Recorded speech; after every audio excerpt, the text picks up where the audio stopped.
గౌరమ్మ దగ్గర నవగ్రహాల దగ్గర నీళ్లు చల్లండి. ఔపచారిక స్నానం సమర్పయామి. గౌరమ్మ దగ్గర 2 అక్షంతలు వేయండి, పసుపు కుంకుమ వేయండి. పరిమళ పత్ర పుష్పాక్షుతాన్ని సమర్పయామి. దీపాలను చూసి నమస్కారం చేసుకోండి. దీపం దర్శయామి.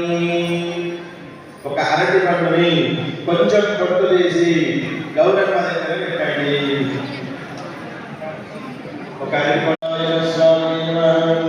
కళ్ళు మూసుకున్న 5 సార్లు స్వామివారిని చూపించండి. ప్రాణాత్మనే నమః, అపానాత్మనే నమః, ధ్యానాత్మనే నమః, ఉదానాత్మనే నమః, స్నానాత్మనే నమః. నివేదనం సమర్పయామి.